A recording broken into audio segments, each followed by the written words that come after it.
10. Plan 9. 8. 7. 6 shots. 5. Quattro. We are the three.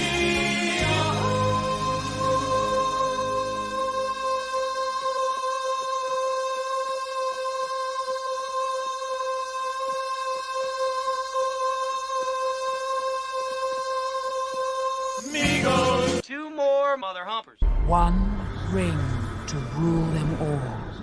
Let's rock!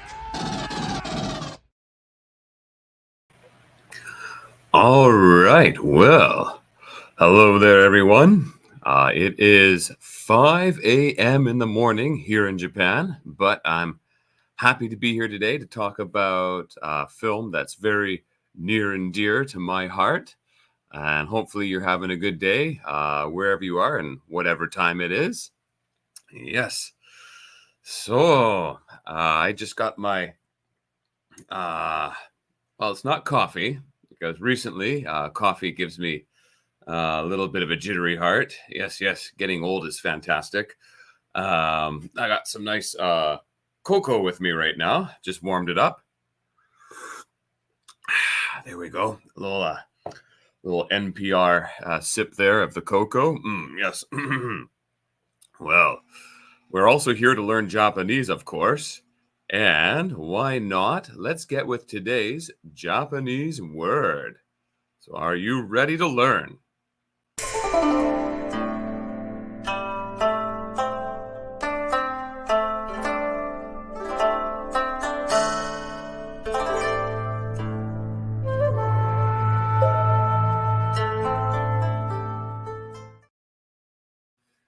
Yes. Today's Japanese word is kyoryu, which means dinosaur. Yes, kyoryu, dinosaur. So as you know, in English, dinosaur means thunder lizard. And to be honest, today I just realized that dynamite is probably also thunder something. So there we go. I'm a literary genius that I finally figured that one out.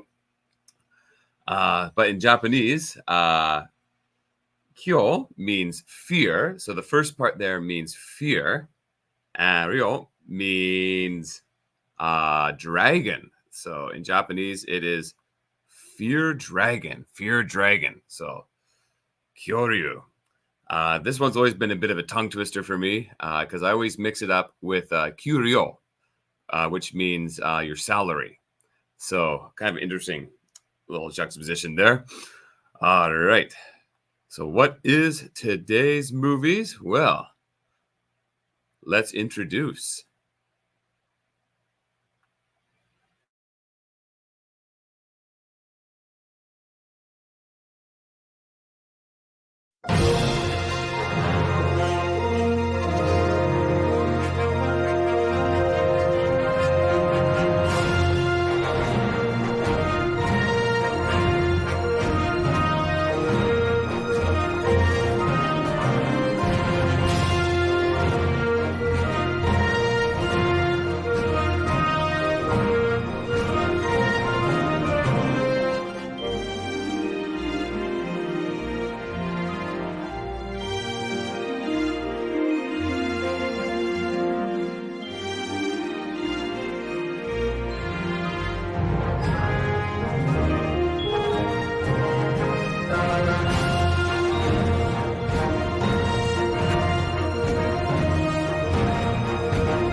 Yes, so obviously you guys already know all these answers to Jurassic Park.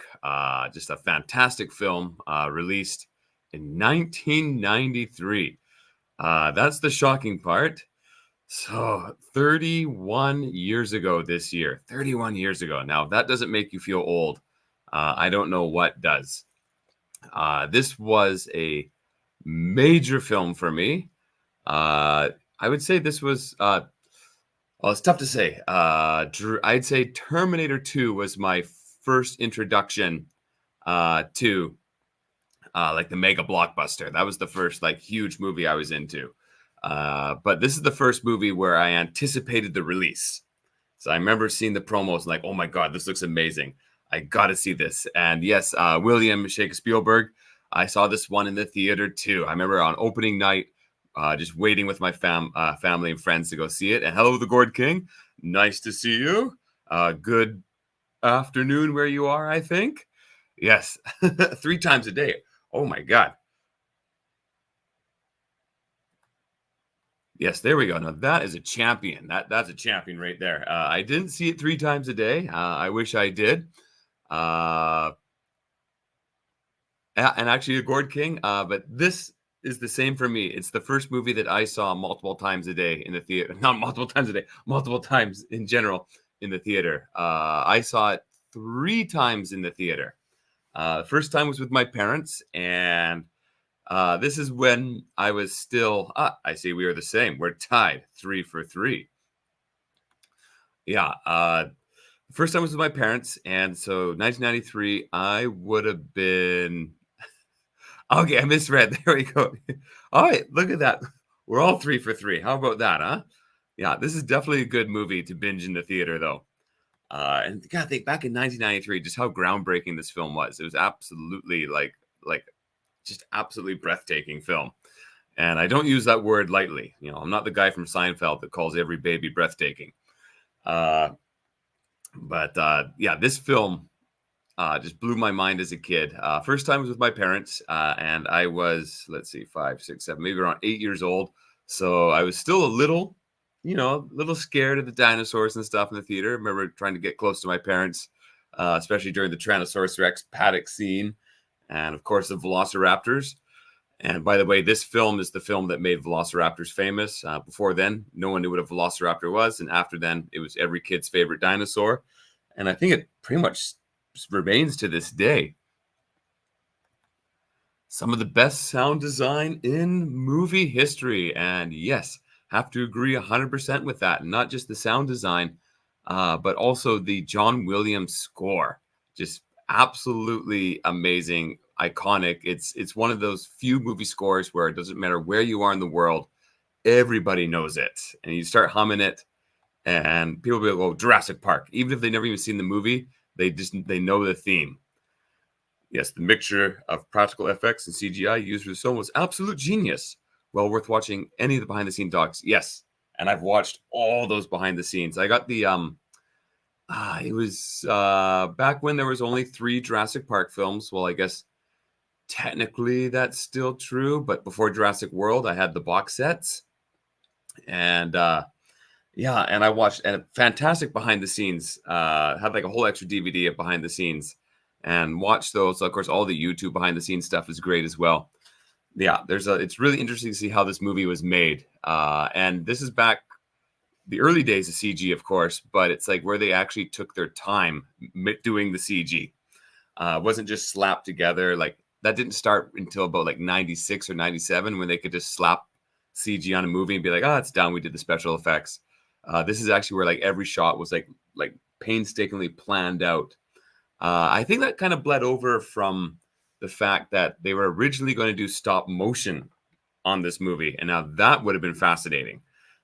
Stop motion, Jurassic Park. Of course, Stan Winston's involvement, and of course, when you're going to do stop motion on a film, each shot needs to be planned out like ridiculously to the most minute detail because you can't, screw that up. So I think they still had that mindset when doing the CG to this. It was like everything had to be mapped out absolutely perfectly.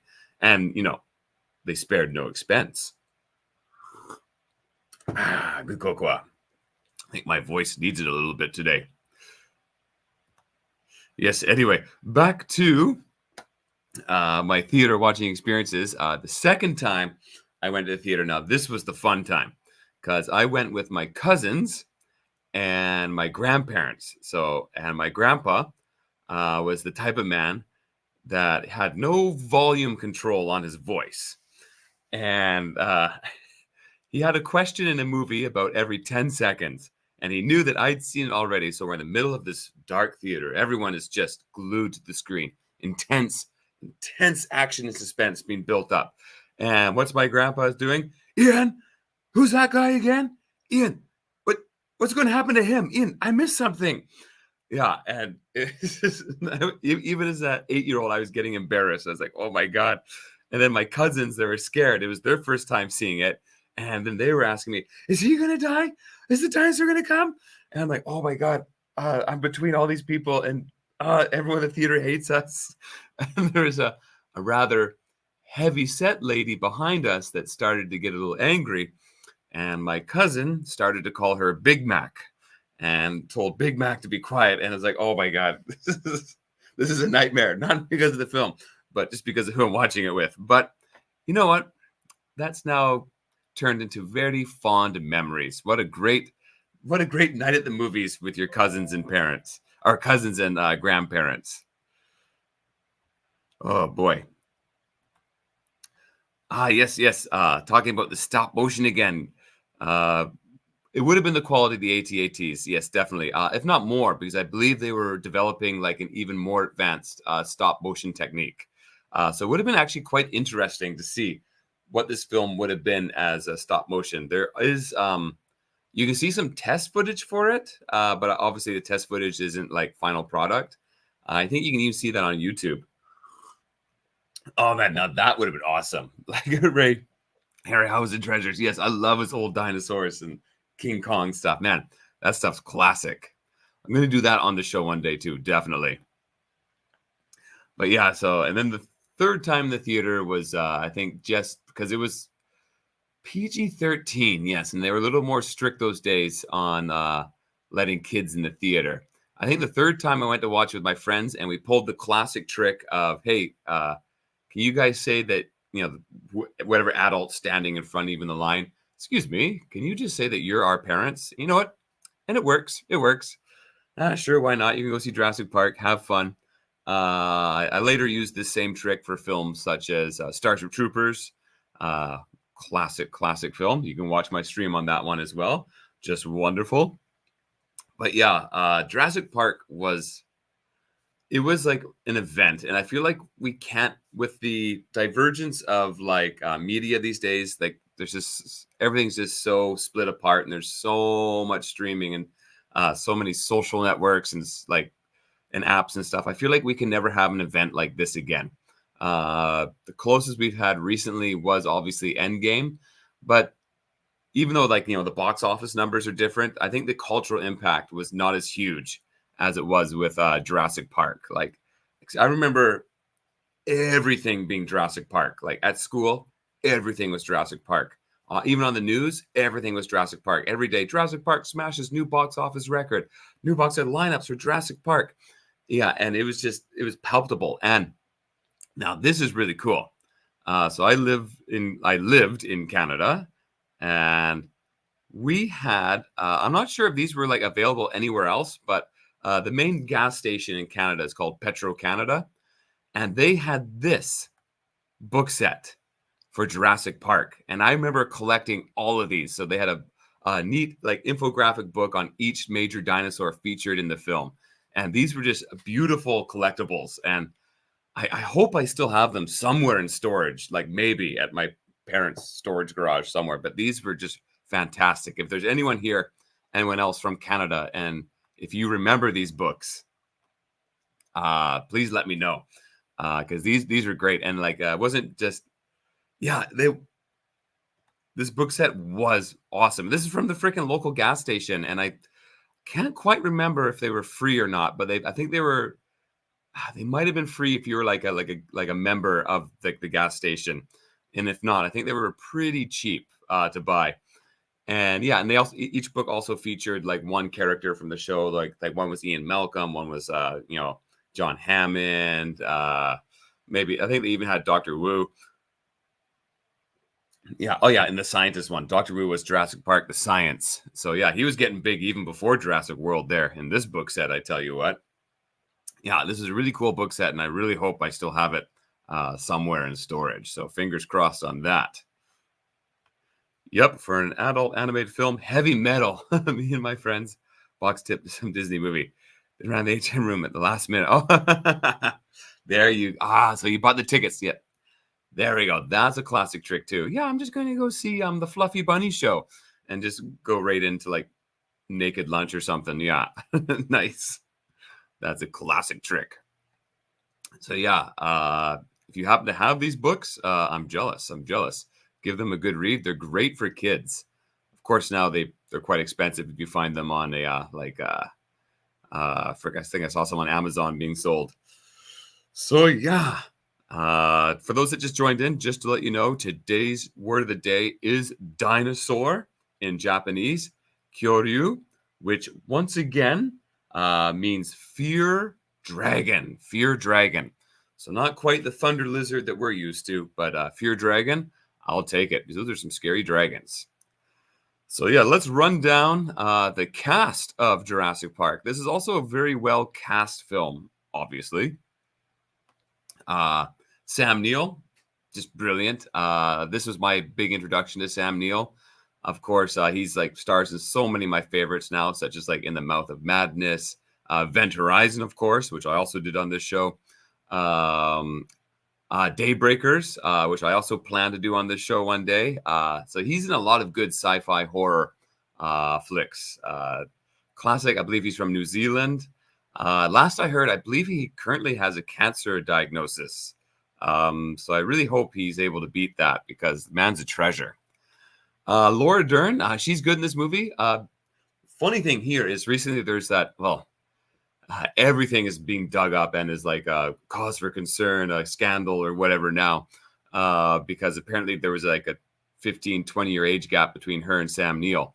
But the funny thing is, watching this film, you would never think that. Like, you would think she's maybe like a little younger, but like 5 years or something. But you'd never guess that she was like, I believe like 19 or 20 in this film when they filmed. She looks like she's 30, and Sam Neill looks like he's 38. So it doesn't, in the film, it works. The chemistry doesn't feel like a much older man with a younger woman. And also their relationship was quite ambiguous too. It felt more like a mentor student or just friend relationship than anything really romantic, especially in the first one. Like little hints of it, but like, you know, there's always that type of tension with these type of situations. Then there's obviously the rock star, Jeff Goldblum. Everyone knows Jeff Goldblum from this film. This is the film that kind of like set his character. Like, because like after this, I feel like Jeff Goldblum kind of stopped playing Jeff Goldblum and he started playing Ian Malcolm. Like just that character and everything he does. Like even recently in like was it Guardians of the Galaxy? Like it felt like Ian Malcolm was on screen. Yeah, their ages were. It was like ridiculously far apart, but like you didn't feel like it at all. And that just shows the brilliance of casting, where when you're playing a character, if someone feels a little older and someone feels a little younger, you can match them together and they come off as feeling appropriate. Yes, he was the man in this with chaos theory, of course.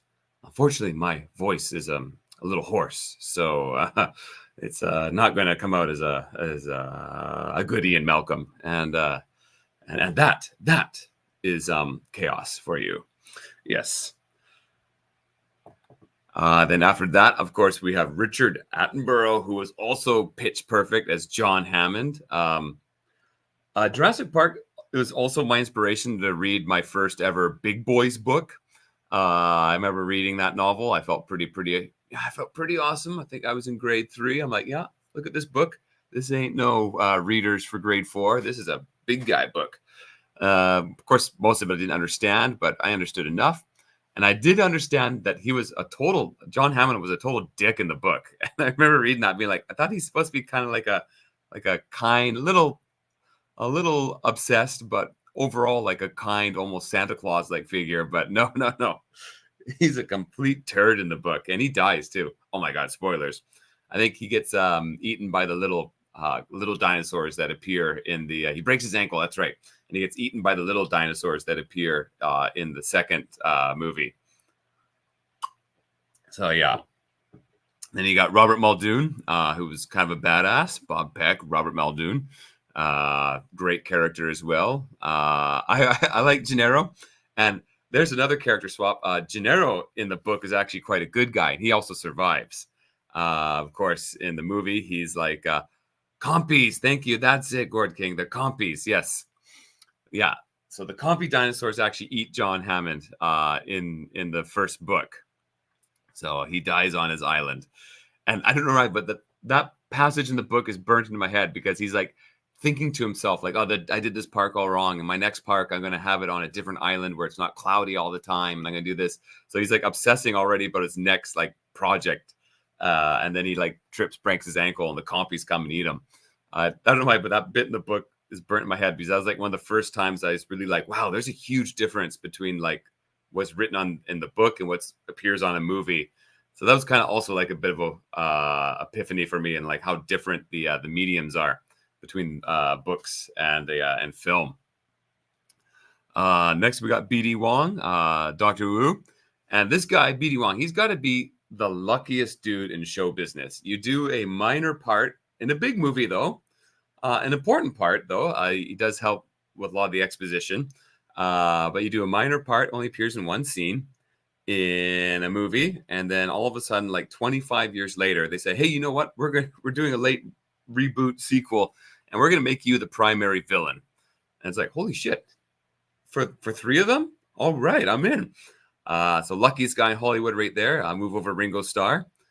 Then, of course, we got Tim and Lex, who are good. As a kid, I hated having kids in movies, but, it's okay. It didn't ruin it for me. Let's just say that. The compies eat Peter Stormare. Yes, they do. Yeah. They kind of took that scene from the first book and moved it into the second one. And yes, that's one of my favorite actors as well. I love that dude. If you ever seen, I think there's a movie, I think it's called like 2001 Maniacs or something. He has a good cameo in that film as well. Oh, and of course, his best role is he plays the devil in, Jesus Christ.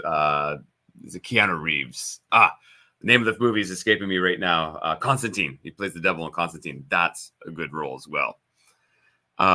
Then we have all the way down, despite his rather large role, actually both of them, Samuel Jackson. This is like one of his first major roles as well. Wayne Knight, Dennis Nedry, and of course, gotta love Wayne Knight. Of course, in Fargo as well. Yes. Yeah, he's spectacular in Fargo. That's also classic. He's good in everything. He's good in Tim and Eric sketches. I love it when he's in Tim and Eric sketches. And that kind of rounds out the main cast. I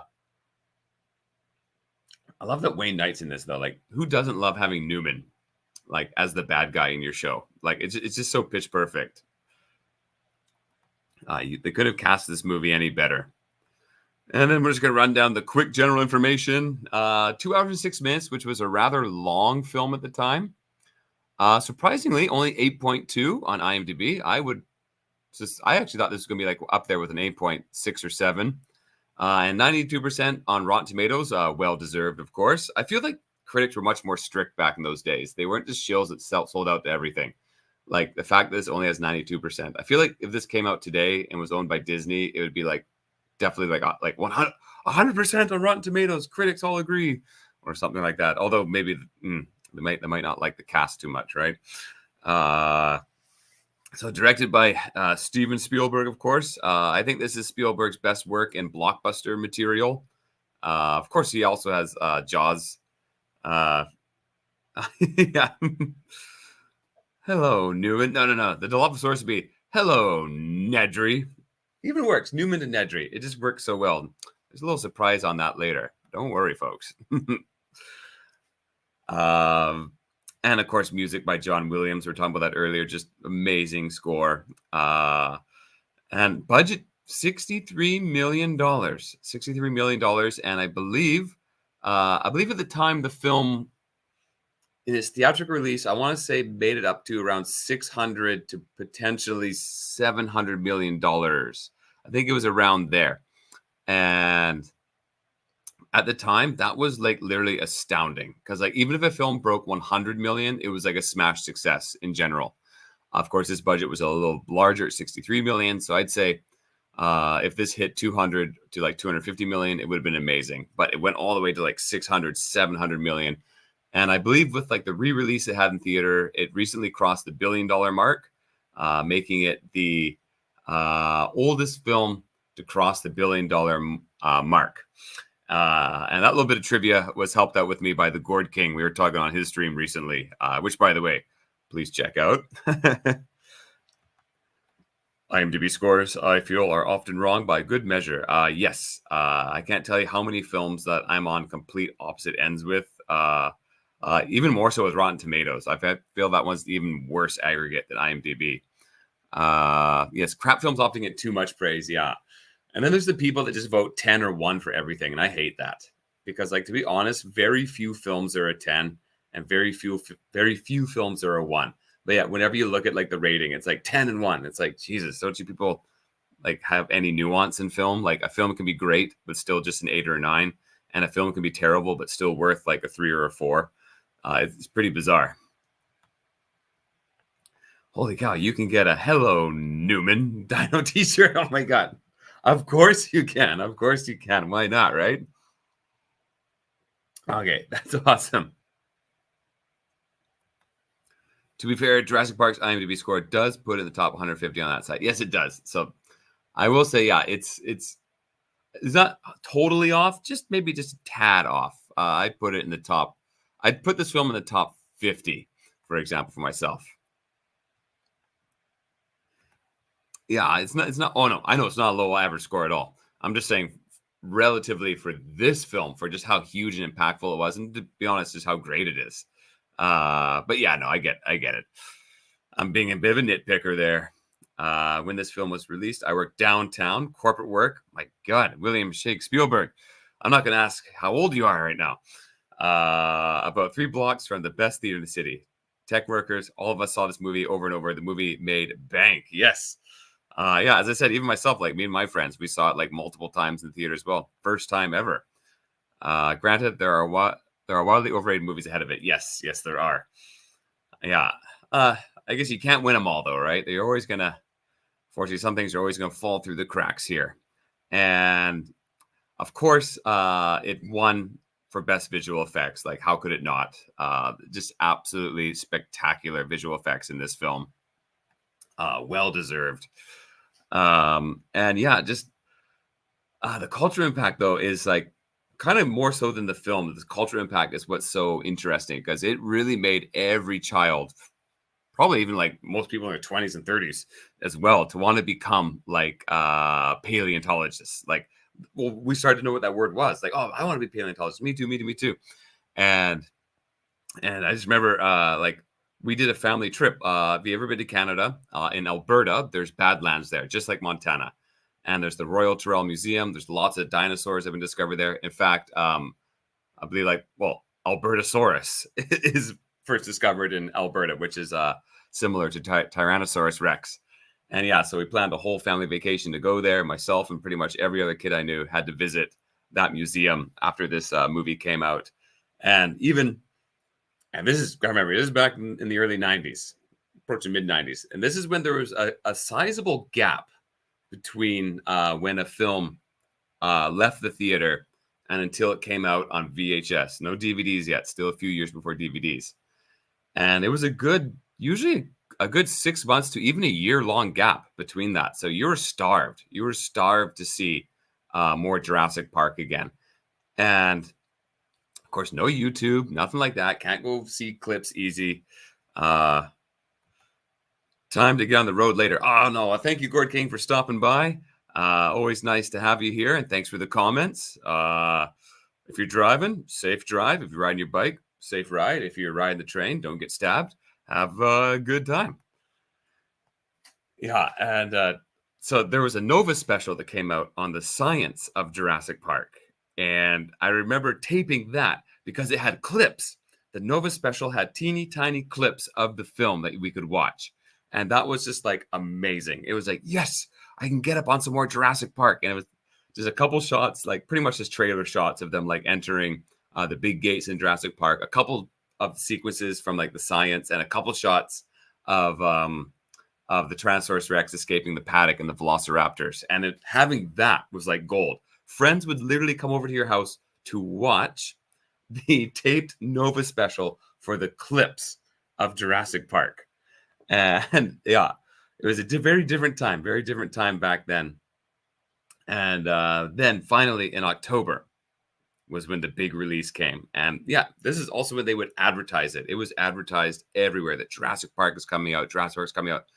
I want to say October 16th, if my memory's that good. Someone can always double check that for me, see if that's right or not. And I was like, this movie's going to come out. It's going to come out. It's going to come out. Can't wait for it.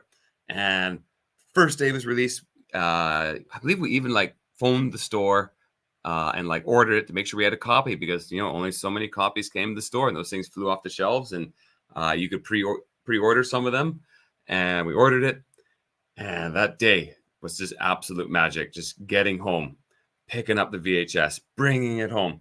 Even our grandparents came over. The other side grandparents, who are a lot quieter watching a film, came over. And I just remember, okay, we'll get through dinner. I'm going to watch Jurassic Park. Get through dinner. I'm going to watch Jurassic Park again. Okay, let's get through dinner. Okay, let's get Grandma and Grandma Papa on the couch. Let's get them on the couch so we can start Jurassic Park. And then finally watching it at home, that was like the best night of the year. It was like, finally got Jurassic Park at home. And then, of course, after that, rewatched it about 1,000 times. Just absolutely great stuff. Yeah, and the film itself, like again, at 2 hours 6 minutes, perfectly paced, absolutely perfectly paced film. It's got really good suspense. Things don't really get rolling. Let's see here. So we got Jurassic Park on right here. Yeah, back in the heyday of video sales peaking. Yes, that probably was peak VHS. I'd say like 1992 to like 96. It's probably peak VHS because then DVD came along and slowly started to eat things up. So as for pacing here, you get a classic little opener, little tease of the dinosaur. And then we go through.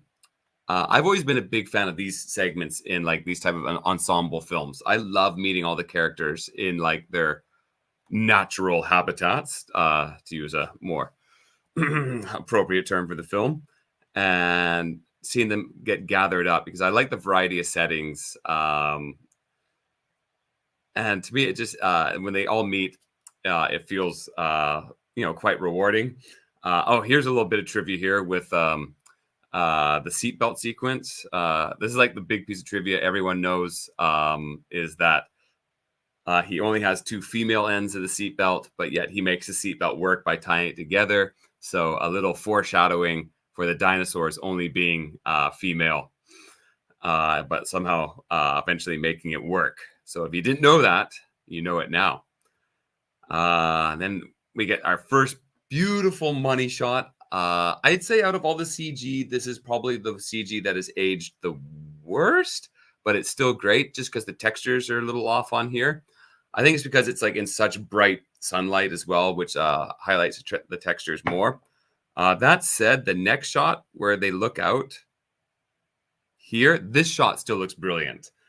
This is a beautiful shot. Maybe one of my favorite shots in like cinematic history. I just love the wonder in this scene. And again, as a young kid in the early 90s, it felt like you were there. Like this was just like mesmerizing.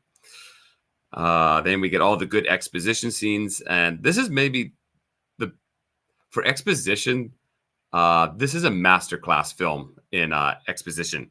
Well, DJ Play Nice. Nice to see you here. Stopping by to say hello and bump the algorithm. Have a great day. Well, thank you very much, sir. Hopefully you get a chance to watch this later as well. And yes, this algorithm can always use a bump. So everyone, please like, share. And if you're not subscribed, subscribe. We got to tell that algorithm that we got a good channel going on here and others should get interested, right? Wink, wink, nudge, nudge. Good time to reflect for a moment on what audiences had ever seen before this moment in time. Yeah, you never see anything like this. Like the closest would be, it was hard to say what the closest is, like, because, like you did have like Terminator 2, which had some good CG effects, but again, it was like kind of like a base metal man. And you had like other dinosaur films before, but again, they were all kind of stop motion, fun, but a little hokey.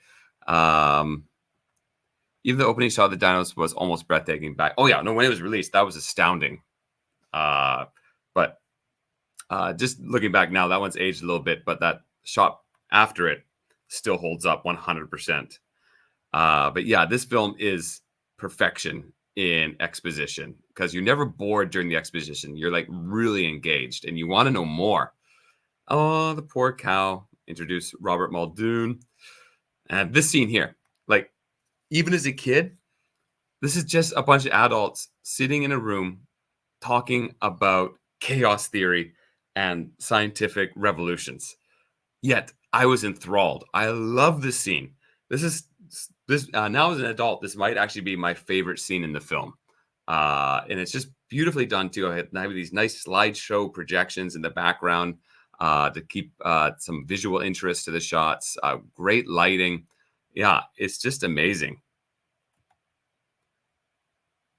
Yeah. Okay, just about what they've seen in dinos in film. Yeah. Before this, dinosaurs. Let's just say dinosaurs. They had a.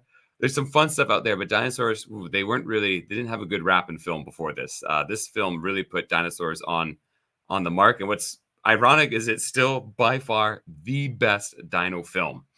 So we started out a little too strong there when this came out, because since then we've been trying to catch up, and very unsuccessfully, I might say.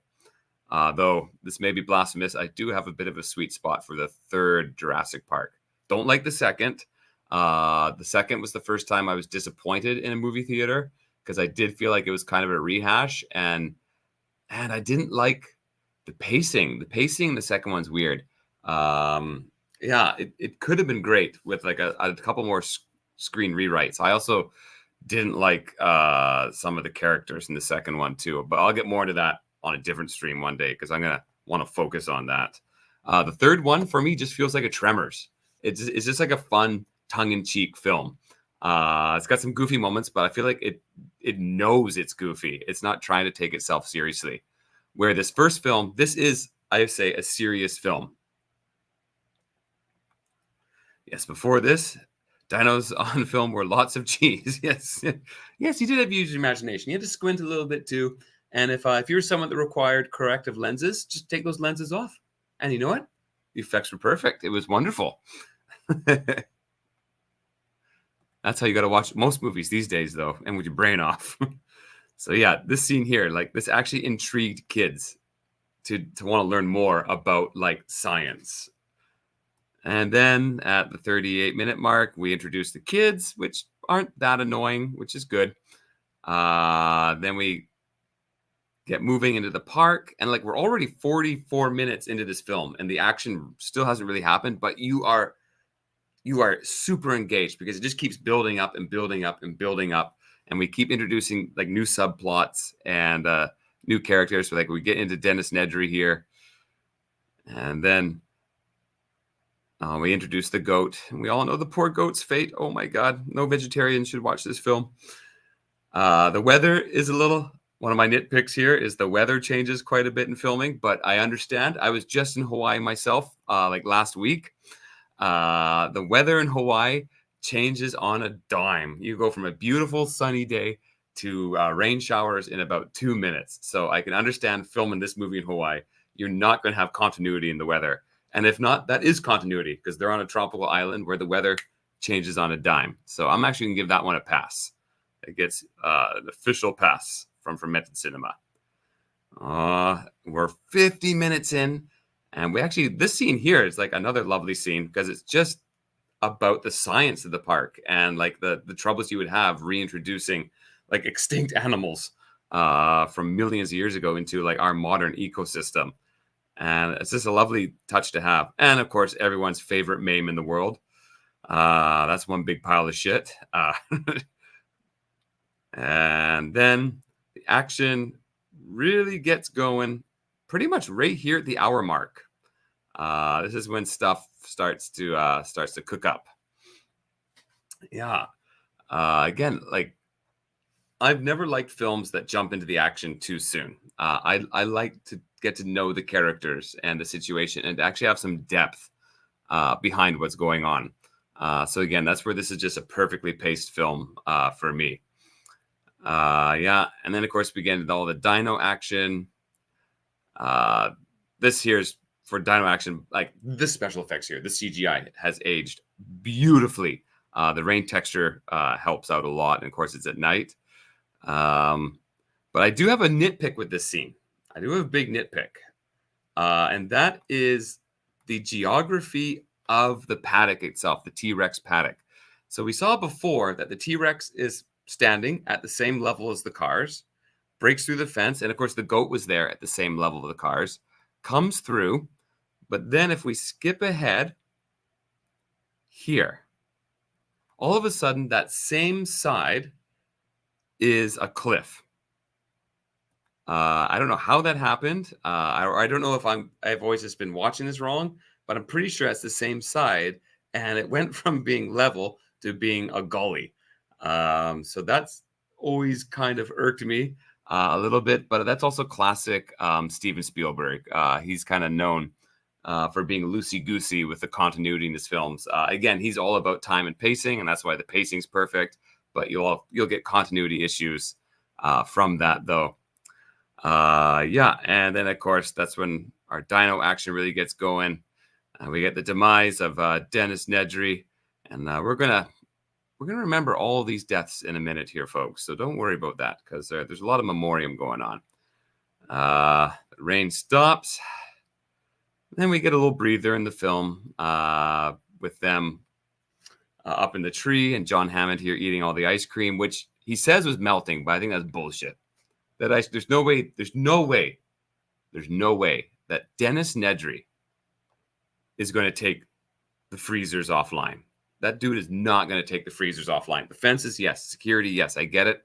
That dude, you can tell, loves ice cream as well, and he is not going to let that ice cream melt. I think John Hammond, like, he's on a diet. You know what happens? You play with your mind. You know, you're like, oh, I can have one more bite. It's okay because this morning I walked up an extra set of stairs. You know, you always play with yourself like this, and I think this is what he was doing. He was thinking, you know what? I'm on my diet, but oh my god, Dennis Nedry may have turned off the freezers, so that means I must eat all the ice cream. If not, it's a waste, right? So I'm onto you there. I'm onto you there, John Hammond. I see what you did there. Clever guy. All right. A little emotional scene. And this here's a nice touching scene. And again, I love the mix of effects in here. Like we got the animatronics are just absolutely amazing. Using every trick in the book. And here you can really feel the texture. Yeah. And looks like my player's freezing. But that's okay because we know how the rest of the film goes. Perfect pacing for sure. Spielberg just gave the audience a little bit more. Yes, during the first hour. Yes, it's all these little teases. Pretty much it's the Jaws formula, which he kind of learned by mistake. A little serendipitous there. The build-up on this was genius. Yes, I agree. It was absolutely genius. Perfect build-up. Yeah, can't be. I don't think you can do it any better than that, to be honest. Then, of course, as we know, the rest of the film goes. They get the fences, or they get the systems back online after everyone meets, chased by the Velociraptors. The ending of the film was great because that was like a last moment idea to kind of have the T-Rex come in and be the indirect hero of the film by eating the Velociraptors, and that was just beautiful. That's a wonderful idea. There's great behind the scenes footage of filming that one too. Or they got like guys holding signs, it's cardboard cutouts of the dinosaurs, like, hey, the T-Rex is over here, look over here, and then he hits the skeleton. Yeah, really neat stuff. Have you looked up at the making of the Triceratops scene? Yes, I have. Yeah, also amazing because that's a wonderful animatronic puppet, the Triceratops. Again, that's like another one of my favorite scenes in the film, even as a kid, even though it's not a lot of action.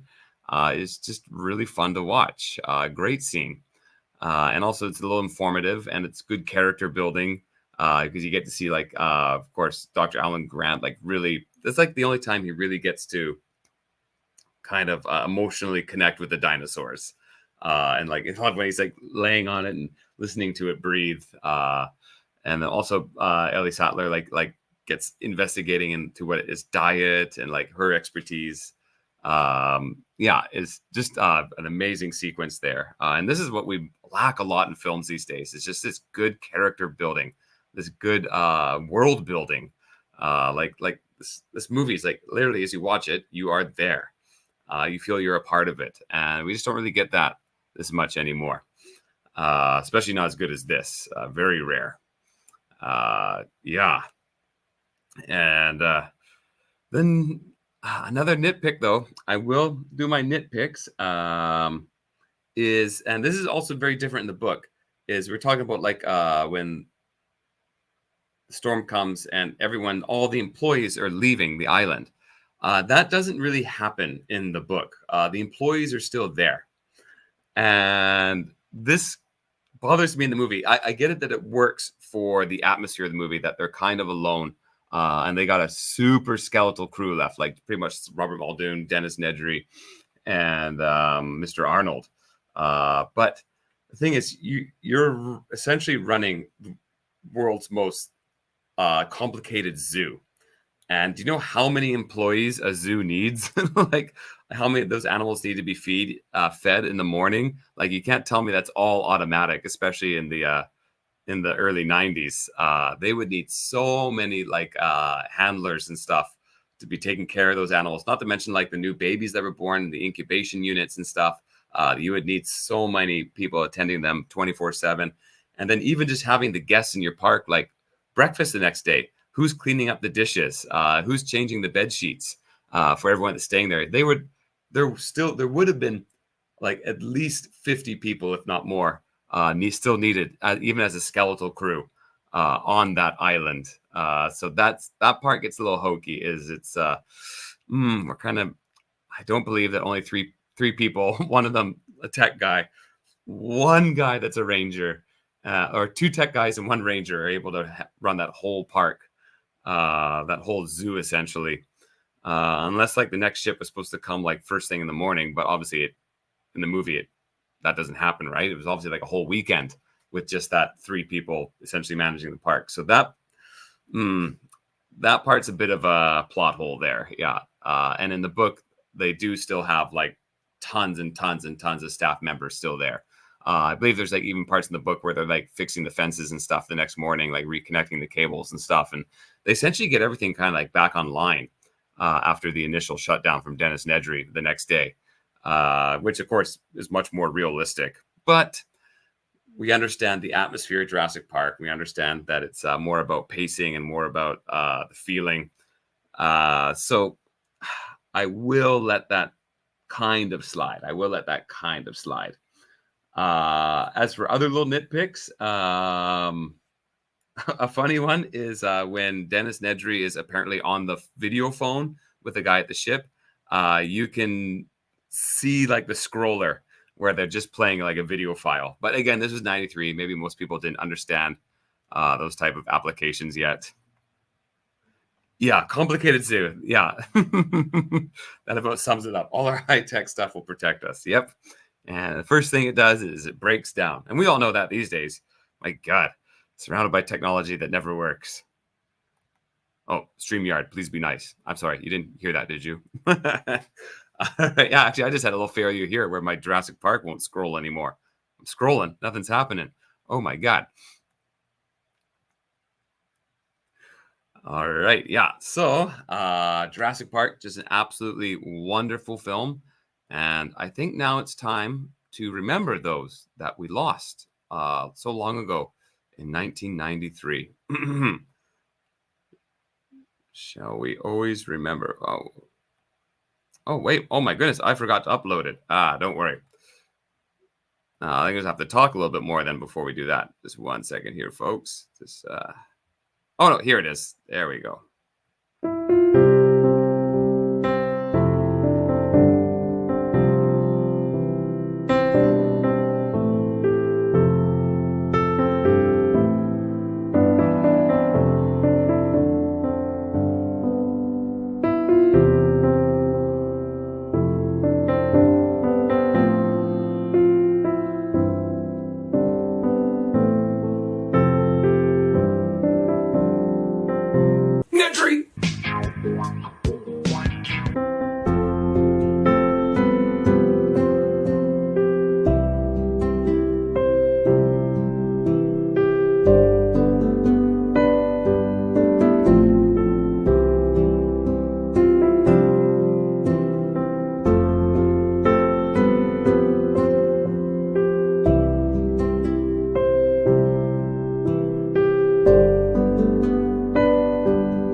like, share, subscribe. Did you hear that? So many lives lost, so tragic. I think the saddest was definitely the second Velociraptor. My goodness. Oh no, wait, maybe the third. No, wait, maybe the first. Oh, hello. Well, hello there, Mikey Suze 4. Yes, yes. Welcome, welcome, welcome. Any links? Any links? Let's see here. Any links today? No big links today. As you see, I'm doing it solo. And yeah, we just did the in memoriam. Hopefully you caught that there. And just to help you with our word of the day, why not? Because remember, when you're learning a new language, it's repetition, practice, practice, practice. Our word of the day is dinosaur, which in Japanese is kyoryu, kyoryu. Everyone say it with me, kyoryu. All right, excellent.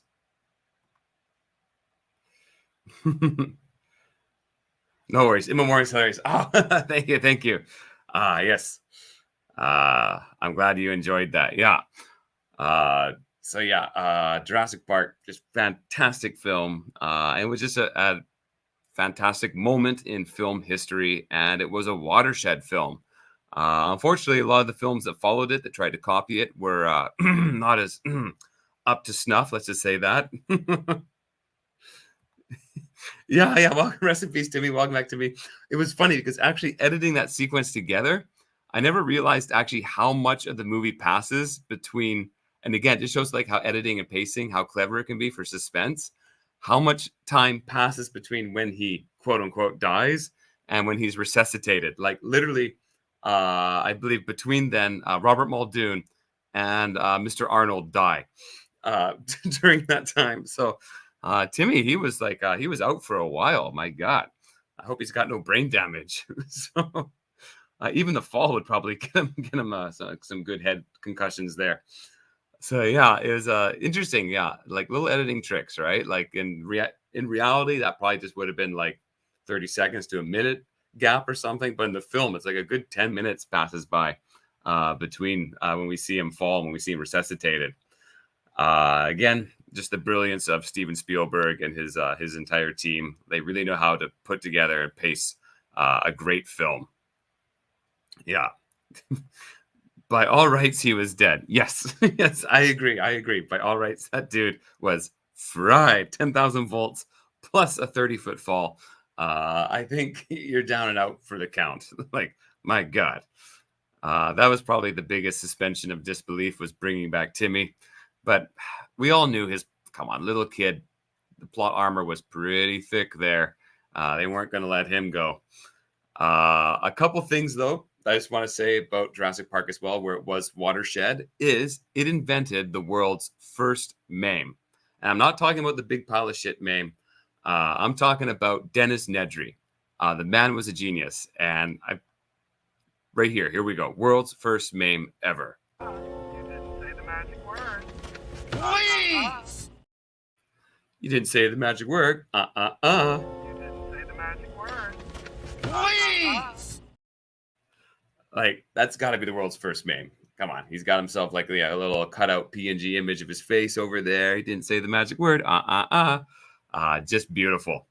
I love that. But I think the most iconic moment in Jurassic Park is Dennis Nedry's freaking laugh. This is always stuck in my mind and it took me forever to figure out whether it was him laughing or like compressed air coming out of the can. But it is indeed him laughing. Like, my God, that squeal. That's just amazing. That was definitely Newman coming out there. That wasn't Dennis Nedry. This was 100% Newman. And it looks like he's talking with Kramer here. There we go. We had Timmy introduce Jurassic Park 2 with his sister. Yes, that's right. No. There's no way that Spielberg was going to let him die. Which is interesting because like he was like simultaneously making Schindler's List while making this movie. So no, Timmy was not wearing a red dress in this film. Timmy was going to make it, folks. Don't worry. All right. So any last questions about Jurassic Park here before we head on? Last questions, comments before we head on today's surprise film. Yes. There's always a surprise film waiting here at Fermented Cinema as we Brewing film live. So I'll give a few seconds here, see if the chat's got anything extra to say, anything I missed, any glaring errors. Let's see. I'll give you an official countdown. 5, 4, 3, 2, 1. All right. Well, time to move on to today's special feature. So as we know, Jurassic Park, it inspired a whole new wave of hack filmmakers to make dinosaur films. Of course, the classic ripoffs. We got the Carnosaur series. Maybe that was Roger Corman. Classic stuff. I believe there's 3 of those. Then, of course, we got all the sequels, Jurassic Park 2 and 3. We got the Jurassic World. We got weird ones like Theodore Rex and like all these weird like kids dinosaur movies. I believe there's like Dennis the Menace with dinosaurs or something. And yeah, so it just became dinosaurs everywhere. Everything was dinosaurs, and it was all lame because nothing could ever match Jurassic Park. Probably the only really good one that came out of it was like actually Dinosaurs, the TV show. Stan Winston's dinos were defined as most realistic. yes. They look fantastic. Now people do comment on like the look of the dinosaurs and how like they're different than what scientists believe they exactly looked like. Even back then, like it was already believed that velociraptors had feathers and whatnot. Even Tyrannosaurus Rex might have had feathers. But in the book, this is explained because, and it is even in the movie a little bit too, but you got to look for it, is they're not quite one-to-one dinosaurs because obviously the DNA that they extracted was like really broken and fragmented. They said they used the supercomputers to piece most of it together, but they plugged the holes with like frog DNA. And in the book, they use like a whole bunch of like other animals, largely like reptiles and stuff like that. And so they're not one-to-one dinosaurs. They're dinosaur adjacent. They're like maybe like 90% what they would have been naturally with like 10% of the holes plugged in. So that gives an excuse to why the dinosaurs aren't like 100% scientifically accurate to how we would like see them today. Yeah. So there is, again, I wouldn't call that a flaw in the movie at all. That's definitely a little wiggle room there with the storytelling. All right. Now hold on to your butts. We're going to go for a wild ride here because one of the worst movies ever that Jurassic Park encouraged was a little movie called Future War.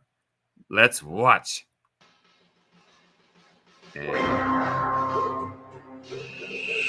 the present, We're going on the assumption that some animal out of the hills has gone on a Oh my gosh. the past will collide with the future. Can't count on the police, can't count on anybody. Let's do this thing. Listen to that sound design there, people. Just the absolute best mixers, the best mixers. Yes. For the battle of the universe. Pretty big battle when you think about it. They leave no trace. We found this. What the hell made that? I'm We have to guessing draw a them on dinosaur. there. Boxes, production design. we're born for a fight. Oh my god. Countdown to war. Technically countdown to Future War. Yes, if you've ever seen this film, you are very lucky. This is also one of my favorite Mystery Science Theater episodes. And that's one hell of a fast counter. Oh my god. You look so human. Where are you going? I've seen these dinosaurs. Future War. Future War. Some realistic looking dinosaurs there. Oh. And by the way, that was Robert Zadar's arm there. So, dinosaur. That's present. Oh my god, these are all like sound effects that you get in like the Final Cut Pro editing studio. Present, future. Oh my god, I hope you don't have epilepsy. This trailer is obviously a like a desperate attempt to make a really crappy film look exciting. Roundhouse kick. Past. Again. Present. Again. We get it. It's a mix present in the future. There's dinosaurs. There's androids or whatever. Okay, right here. This scene here in Future War is a direct ripoff of the T-Rex chase sequence in Jurassic Park. It's amazing. Because believe it or not, even though this film looks like it's from the 80s, this film was released in 1997. You'd never guess. Cardboard boxes always make for a great production value. Man on fire. Past. Present. Future. A wonderful blender of miniatures and puppets. My God, this puts Stan Winston to shame. Future War. Buy it now on nothing. Yeah, if you've never seen Future War, I 100% recommend that for bad movie night. It's a lot of fun.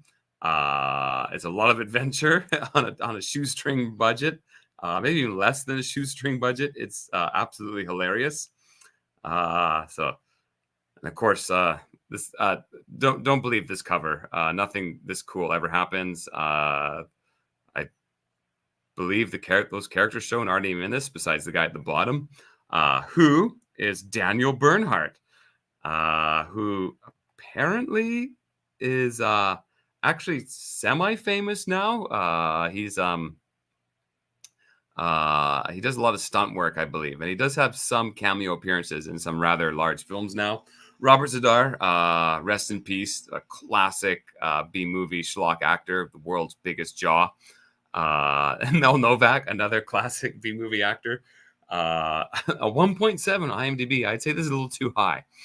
I'd say it's more around a 1.2, but thoroughly enjoyable.